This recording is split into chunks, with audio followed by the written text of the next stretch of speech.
Donc mon enseignement, qu'il s'agisse de la conception architecturale, des séminaires, cours magistraux, est construit et s'articule autour de trois notions qui me semblent fondamentales. D'abord, celle de projet.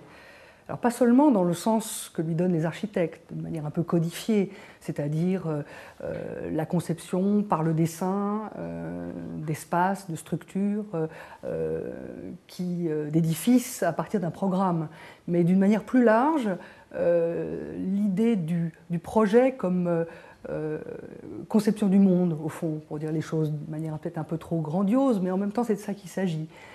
C'est-à-dire finalement quelle est l'idée du monde qu'on a et comment va-t-on contribuer à le transformer, ce que fait de manière fondamentale l'architecture.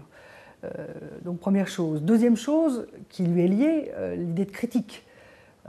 La critique comme exercice d'échange pédagogique, bien sûr, mais plus fondamentalement là encore, comme esprit, l'esprit critique, c'est-à-dire un esprit qui interroge, qui sonde, qui cherche à comprendre pour construire sa propre position à l'égard des choses. En architecture, on est constamment obligé d'analyser, de choisir, de décider sur le site d'intervention, sur le programme qu'on vous impose ou qu'on vous propose, sur les acteurs de la ville, sur toutes sortes de choses qui ne doivent pas rester des données, mais qui doivent être, à mon avis, des éléments à reformuler.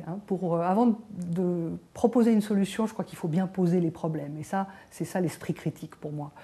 Et puis troisième chose, l'histoire. L'histoire, là encore entendue non pas comme un exercice un peu scolaire de connaissance obligatoire du passé, mais plutôt comme un principe dynamique qui lie ce dont nous sommes les héritiers avec ce que nous voulons faire et qui me semble indispensable pour pouvoir contribuer de manière éclairée, enfin en connaissance de cause, à la culture telle qu'elle existe.